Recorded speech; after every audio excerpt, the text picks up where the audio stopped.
అందరికీ నమస్కారం. నా పేరు డాక్టర్ అనుపమ. నేను Suraksha women and children hospital కొంపల్లిలో సీనియర్ పీడియాట్రిక్ కన్సల్టెంట్ని. ఈరోజు మనం చెప్పుకునే టాపిక్ సాధారణంగా చలికాలంలో వచ్చే జబ్బులు, వాటికి సంబంధించిన జాగ్రత్తలు ఎట్లా తీసుకోవాలి తల్లిదండ్రులు అనే వాటి మీద చెప్దాం అనుకుంటున్నాం.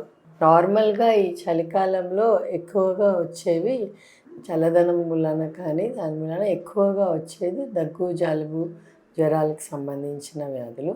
కానీ ముఖ్యంగా ఈ సంవత్సరం చాలా ఎక్కువగా ఫ్లూకి సంబంధించిన దగ్గు, జలుబు, ఆయాసము అవి నెమ్ముగా కూడా పరిణమిస్తున్నాయి.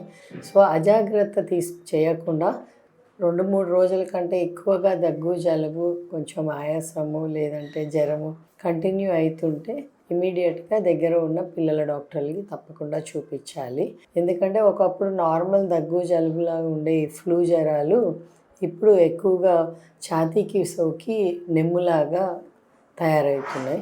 సో మనము ముందు జాగ్రత్తనే తీసుకుంటే అట్లా అడ్మిషన్స్ అయ్యే పరిస్థితి అండ్ తీవ్రతను తగ్గించవచ్చు ముందుగానే మందులు తీసుకోవడం మూలన. సో ఏదో ఒక మందులు వాడి ఆయాసం వచ్చి తీవ్రత పెరిగేదాకా చూడొద్దు. పిల్లలకి కొంచెం బయటకి చలిలో తీసుకెళ్తున్నప్పుడు కొంచెం సరైన బట్టలు కంప్లీట్గా వెచ్చగా ఉంచడము, లేదంటే మందిలో ఏదైనా ఫంక్షన్స్కి వాటికి తీసుకెళ్ళినప్పుడైనా ఈవెన్ స్కూల్స్కి కూడా కొంచెం మాస్క్ పెట్టి పంపించడం. స్కూల్ పిల్లలే ఎక్కువ ఎఫెక్ట్ అవుతున్నారు ఈ వైరల్ జ్వరాలతో. వీలైనంత వరకు మాస్క్ అది పెట్టి పంపించడం అలా చేయాలి. అండ్ కంపల్సరీ చల్ల పదార్థాలు అండ్ తీప పదార్థాలు, ఫ్రిడ్జ్లో పెట్టిన ఫ్రూట్ జ్యూస్లు అలాంటివి అవాయిడ్ చేసి కొంచెం వెచ్చటి ఈజీగా అరిగే పదార్థాలే తీసుకోవడం మంచిది. ఈవెన్ నీరు కూడా కొంచెం గోరువెచ్చలుగా అలా తీసుకోవడం మంచిది. ఇది కాకుండా ఇంకా చలికాలంలో వచ్చే డయేరియాస్ అంటే అతిసారము అంటారు. చలికాలంలో యాక్చువల్గా ఫుడ్ పాయిజనింగ్స్ అంటే ఈ అతిసారము, లూజ్ మోషన్కి సంబంధించిన వ్యాధులు తక్కువే వస్తాయి. కానీ వచ్చినప్పుడు అది సివియర్ వైరల్ ఇన్ఫెక్షన్తో వస్తుంది. సో బయట తినేటప్పుడు కూడా జాగ్రత్తలు పాటించాలి. మంచి శుభ్రమైన ప్రదేశాల్లోనే తినాలి. ఫంక్షన్స్లో అది తినేటప్పుడు కూడా చూసి పదార్థం పాడైందా అవి చూసుకొని తినాలి. వీలైనంత వరకు బయట తినడం అవాయిడ్ చేయడం మంచిది. మెయిన్గా ఈ చలికాలంలో ఈ చర్మం పొడిబారి ఎగ్జిమాస్ అంటాం, ఎలర్జీస్, చర్మం పగిలి కొంచెం ఈవెన్ రక్తం వచ్చేదాకా కూడా అవుతుంది. పిల్లల్లో స్కిన్ సెన్సిటివ్ ఉండడం వలన ఇవి చలికాలంలో పెరుగుతాయి ఈ ఎలర్జిక్ ర్యాషెస్ అనేవి.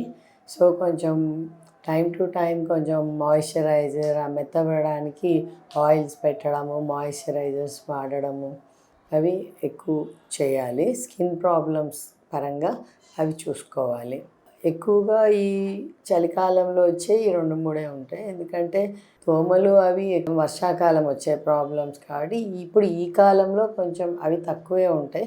అస్సలు ఉండవని కాదు, కంపల్సరీ ఇంటి పరిసరాలు శుభ్రంగా ఉంచుకోవాలి. ఈ దోమల నుంచి మనం జాగ్రత్త తీసుకోవడానికి సంబంధించిన ప్రొటెక్షన్ నెట్స్ వాడడము అవి. డెంగ్యూ తక్కువ ఉన్న ఈ మధ్యకాలంలో ఈ చికెన్ గున్యా అనేది కూడా దోమల ద్వారా వ్యాపించే వ్యాధి. ఈ చికెన్ గున్యా కూడా పిల్లల్లో కూడా ఎక్కువ పెరుగుతున్నాయి.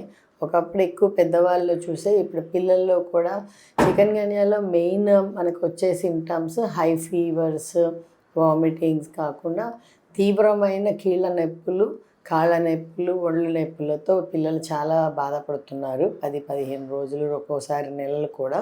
సో అది కూడా ఈ దోమల కాటు వలన వచ్చే వ్యాధి కాబట్టి దోమల నుంచి శుభ్రత, పరిసరాలని మన ఇంటిని అన్నింటిని శుభ్రంగా ఉంచుకోవడం, దోమల నుంచి తీసుకునే జాగ్రత్త, రిపల్లెంట్స్ లాంటివి వాడడం, ఫుల్ బట్టలు వేయడం ఇలాంటి జాగ్రత్తలు కూడా తీసుకోవాలి.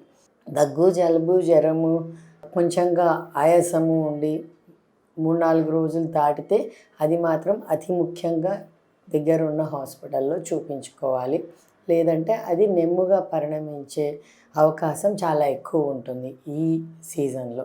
అది ఒక్కోసారి ప్రాణాపాయం దాకా కూడా వెళ్ళొచ్చు.